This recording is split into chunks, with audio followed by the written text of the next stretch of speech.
guys, so for this month we are going to do Aranea. This has been asked of me a lot in the past of how I put on the armor and how I take it off. So I'm gonna go through each thing piece by piece and we're gonna get started right away. Okay, so the first thing we're gonna show is the helmet. This is made completely out of poster paper, the things kids use for like presentations in class and stuff like that. 2 sides each, and I just carefully glued everything as clean as I could.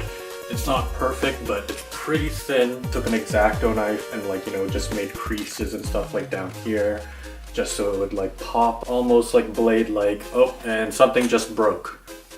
One of these little things here. Anyways, might as well go through these. So these little rivet holding thingies, leather cord, and beads on each end that I just glued to it and just painted it all silver. And I just put it on where her helmet has those things. Leather cord as well, just lining on. And these grills. This is all poster board, but the one with the foam, it's not really bendable. But I figured it was nice and light and stiff enough to do so. X-Acto knife that as well. EVA foam floor mats. I used kids' jigsaw puzzles, like the colored ones, on the ground so the kids don't hurt themselves type of deal. As you can see, I don't paint all of them, so like there's a blue part, and maybe a camera shot might get it. I just made sure to paint all that black as much as I can. You can see inside, this is a separate piece, this is a separate piece, separate piece, separate piece. This right here is one, that's one, that's one. These little blocks here I put as a platform so that it can just like kind of rest on my forehead, so it has something to rest on, but my face is not actually like touching any of this stuff. These little screw washer, whatever you want to call it, that's craft foam. These little rivets here are little googly eyes. I did not seal this one with Plastidip or anything like that. I tend not to anymore because it just costs a lot. I just paint a lot of acrylic paint, a lot of layers of it, and then I do coat it with the final gloss at the end, which is also acrylic. Just kind of see what I mean? That part that boosts where my forehead is.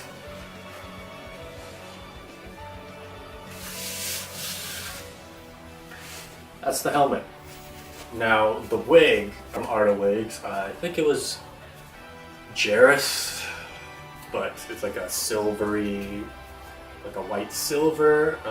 Arenea's hair is different in different lighting, so I don't honestly still to this day not know what color her hair actually is. Trimmed up, layered a bit more. A lot of them come pre everything. You do have to kind of like straighten it. Sometimes they're packaged in the bags for so long, and you might be one of those customers like me all the time who get it and it comes all bent up and warped. So you do want to straighten it.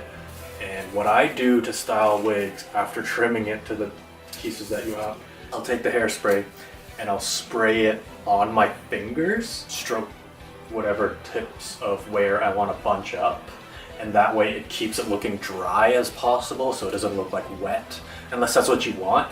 But I like to make mine kind of like an in-between, anime, but like still dry. Ponytail, see with the hairspray on there, it kind of like sometimes holds its shape no matter what anyways. You can see that there's some makeup still on there because when you use craft glue, just like put it on your face and you kind of just stick and hold the sideburns on there, and that way it kind of just frames your face nicely. Makes it a lot nicer than if you had them like flaring all out like that, which is not a bad thing. It's just something that I like visually more personally.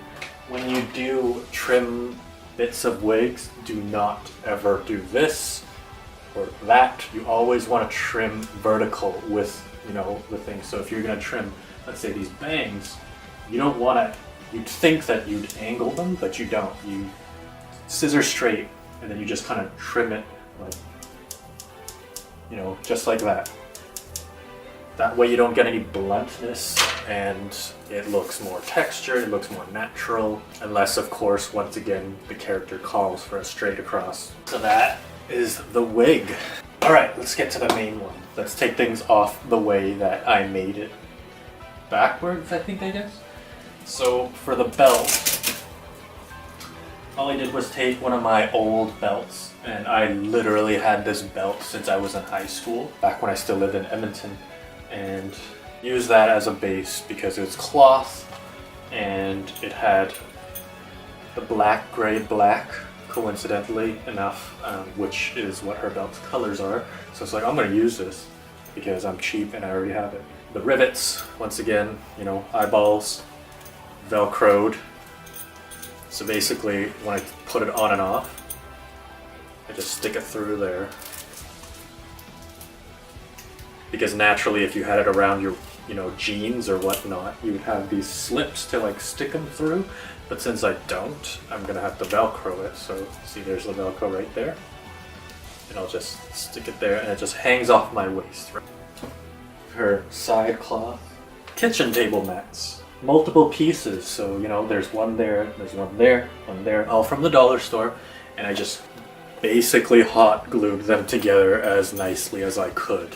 Folded it over and hot glued it directly onto my belt. This piece of the banner, flag, whatever you want to call it, a giant t-shirt, a blank white t-shirt that I just cut up and used. At the time, there was no official image of, you know, like a clear res image of the logo and the design, so I kind of just improvised and just drew whatever I thought looked nice. So I outlined it really carefully in fine Sharpie, which is stupid because it could bleed, but I was just super careful with it that I made it super thin. And for the colors, for the black, I just used more of the Sharpie. And for the red, the gold, and the silver, I took a really fine paintbrush, dollar store paintbrush, and just acrylic painted everything. Took a long time, but you know, some people could go as far as using an embroidery machine to make your designs or whatnot, fabric paints, whatever you want to do, right? I just went the route that whatever I had available to me. For the cut and frayed edges that I did, I just cut it with scissors and just held a lighter to it and just kind of burnt the edges a bit. Just to keep things from fraying and just to make it look more rugged. You can see, you know, the table mats were, you know, layered so you can actually see underneath, see all that crap. Nobody sees that. So, just like that. And that is the waistcoat. For the torso, these shoulder pieces, they actually are held together by Velcro. This I just glued underneath to the collar piece. And this is one of those, you know, like costume, like punk wristband stuff or necklace or whatever with the studs. Figured no one would see it, so I just stuck Velcro on one side and you can clamp it. Craft foam here, this tore, so I just, you know, used tape to tape it, but hot glue once again, and this kind of just clips onto this Velcro here. And this padding right here, this is like a shoulder pad that you can get at fabric stores, craft stores, whatever, but instead of using it on here, I used it for cushion on here, just to give it that little bit of a boost. This is more EVA foam, craft foam, little pieces here, craft foam, just cut and layer. Lots of pieces into this cosplay, just double layers of everything. These are just those 50-cent craft foam sheets, little plastic studs, more googly eyes for rivets, just rivet, rivet, rivet, acrylic painted, glossed. For this red, actually, I used Gundam model paint because I tried using all these other different kind of reds and I just didn't like it. It wasn't bloody enough. Oh, look, it already ripped. Hey, shitty. If I were to do this again, I would not use craft foam on something that is meant to support because it's just too thin. Something for details, sure, it's fine, but you know, it's like For these bladed parts actually, this is cardboard, and for the outer layer is also craft foam, and you kind of get like a little nice like organic look to it because I heat everything. Everything foam, I always heat gun, and I pinch the edges just to make that nice cornered look to it, I guess. I don't know how to describe it. I've mentioned it all the time in my other tutorials, but that's how I do that. Oh, and another thing is on this shoulder pad, I put, you know, the rough side of Velcro just so that when it's on my shoulder, it kind of has that extra grip. Underneath, I don't have like a morph suit or anything. I didn't at the time. This turtleneck from H&M, super cheap. So, see that? Sticks pretty good, right? Just for that little extra bit of support. Here's the other one. I'm just gonna take it off. Oh, right. And I also have these bands here, which kind of just, when on your shoulders, just goes around the bicep, just to keep it in place as well. See?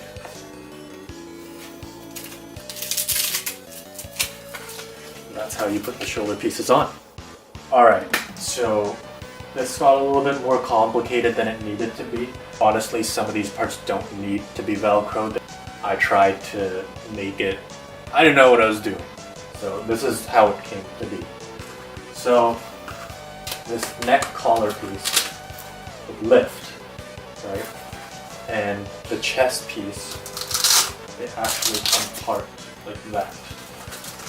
Right? So when I close all these things, the Velcro holds everything in place. So I kind of just lift, and the back here also Velcroed around above my waist. So when those three things are in place, it's stuck to my body. These wings made from an old black sweater of mine, and I burnt the edges with a lighter, and that's how I got these textures after I snipped them that certain way. Strips of puzzle piece foam, cut to shape, heated and painted black, and just glued directly on. And that's all that really is. The wings, whatever you want to call it, are attached to the collar piece as well, here. And these flowy ribbon thingy majiggers are also glued on directly underneath there as well. This spine, whatever you want to call it, in her original design, it's actually connected to the grill of the back of her helmet, but I did it so that it would be on my neck piece instead, so that when I had the helmet off, I would still have that spine piece, because I just really liked this. Like, this was a sweet design that I thought. Aranea is honestly one of the coolest Final Fantasy characters that I've seen them come up with for design-wise. So I wanted to make sure that that was part of that. Plus, you know, when it's on your head and you can move around, swing it all over the place, which is cool. But I liked it on there. So I changed that, because it's my cosplay. So anyways, this part right here, the part that looks like chainmail, this is also table mat. It's kind of like those crisscross, what do you call it, hatching table mats, and it's completely silver, so I just ran over it with black acrylic, and it comes dark, it came out as a dark like gunmetal-y color, which worked really nice. I just randomly thought of that idea when I was in Daiso. It's like a Japanese dollar store. This right here, held together by Velcro as well. More of that poster foam board. And here, see, this is paper right here. So when I bent it a little bit with a heat gun, it kind of like, whatever, you don't see that shit. This was just to help, because it would usually lay flat like this on me, but I wanted to give that little bit of a flare. So when the Velcro is on here, and that boost kind of pushes it out a little bit, and when I walk, it kind of just like moves with it. And that was the whole idea behind boosting that thing. Once again, craft foam, rivets, googly eyes as well. That part goes on last when I have everything on. Or not last, but before the cloth waistcoat. This I originally had on because I thought that this collar would need support from my neck. And now I realized that even if that's how it turned out, that would be stupid because I'd be like choking myself. But I just left it on there anyways. If you undo this back part right here and lift, see, this is the part where I meant that I didn't need it to come apart. So this Velcro thing that I showed you before, I don't really need that because all I needed to do was really just take it off and just slip it over my head. I want to show you guys something. At the time, I was making, what's it called? Noctis's engine blade. I used like those kids' harmonicas and like little kids' toy trumpets and stuff, just for like little parts to make like the little gears and all that. These little boosts here for where above my shoulder blade, those are harmonicas. Little toys, and I kind of just left it that way. I can replace it with foam just to make it more comfortable, but I thought it was funny. It still works enough to boost and nobody sees it. It's covered, right? But yeah, there are 2 harmonicas in my armor. To show you guys underneath, oh, and the spine part is held together by beads, like those cheap necklace beads that you get from the fair and all that. But I got it from the dollar store, and this is just those fuzzy wires that I put in place just to give it a little bit more rigidness. I also lined the sides with leather cord as well, just so when you're taking photos and you do kind of get a glimpse of the side, it kind of hides that red shiny bead. I could have used black, but I just grabbed red, I don't know why, in the moment, and it's red underneath. So here is that mat I was talking about here. See, the puzzle pieces are here. Everything actually comes off. See how like everything's Velcroed? So pack, everything is just glued and Velcroed, and it's super unnecessary. If I ever were to travel, I have the option of taking everything apart. One thing though is that this little neck area, my head will not fit through it. So what I did was Velcro again. This one's actually necessary so that I can just take it off and put it over my head.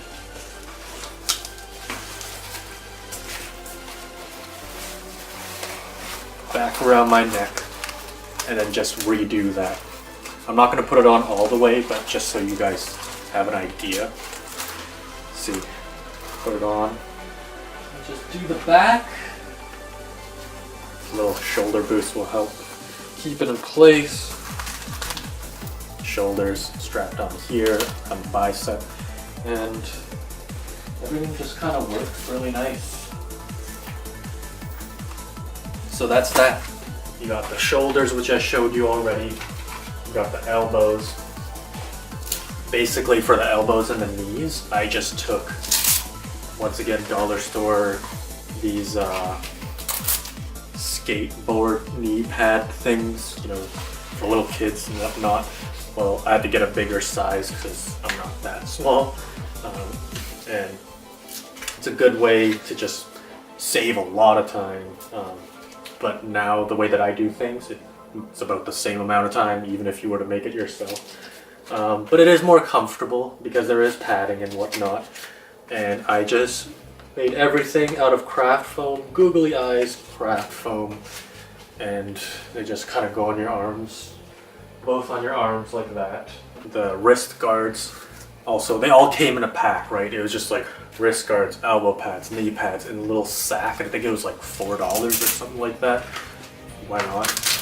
Already has all the Velcro straps in there, so that saves time doing all that nonsense. Shove this in there. Put it on the way that you would. right? This is craft foam, craft foam. So I basically just made the design of whatever it was and just hot glued it directly on. Take your gloves, which are just shitty winter gloves, painted some black over it just to make it seem like it's connected. These are all craft foam pinched, the same as how I did the claws for Zinogre. I made these first, but I used the same technique on Zinogre. Put on the gloves before you do up the straps for the wrist guard. Alright, shove your fingers through there. Let's do this up properly. Slot it. Alright. There you go. For the glove gauntlet part, that's the idea of what I did there.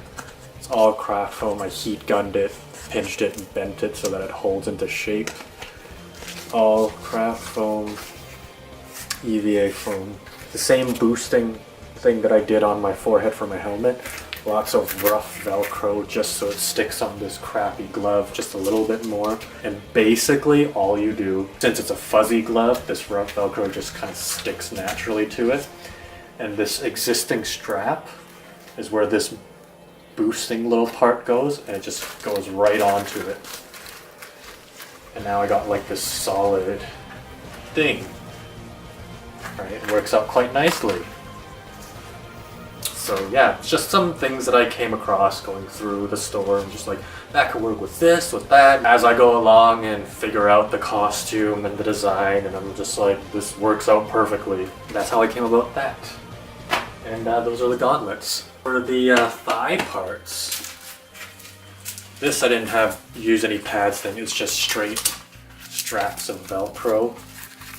Right, just goes straight across on both the top and bottom of it. So this triangle part actually points down. Velcro it all together right there. And the knee pads. Knee pads, this is part of that skateboarding kit. Undo it, right, and then just kind of wrap it together, right, and then you got your knee pad. So that's that. Shin pads, same thing, the straps going across, just pure craft foam sheets, super flimsy, see that? Rivets are googly eyes. Same idea. Just stick it on. Strap yourself in. On each side. Right? Knees. Thigh. And you've got your legs. That's all there is to it. For the feet, these are my old, what are these, Converse shoes. Oh no, they're Adidas that I decided to use and just dress up in all craft foam pieces. See, like all craft foam. Covering up the tongue right there. Added some studs. Painted it red because it's originally black. For the lace holes, I just added more studs. That's pretty much the feet. Those are my feet. The only thing I have left that I don't think I covered was the pants. So like I said before, more suit. I didn't have one yet. The sweater, turtleneck just to hide my neck a little bit more. And these are just tights. Forever 21 in the women's section. In my opinion, wearing tights is just better because it hugs better. You know, things aren't baggy. Right now I'm doing the Hero for Darling in the Franxx Hero. I got a cheap bodysuit for it and some parts that just aren't tight enough. But it's also because it was a cheaper one. I'm sure you can find nice suits elsewhere. And especially nowadays, there's lots of different places you can get suits with patterns and all that. But that's what I had to work with. And I think I covered pretty much everything. I think I did. So I hope you guys enjoyed that. If you got any questions, don't be afraid to ask me, message me, whatnot. If there's something that I missed that you wanted me to cover, let me know and I'll tell you directly. But there is the breakdown for Aranea for the month, and I hope you guys enjoyed it. I love you guys, and I'll see you next month.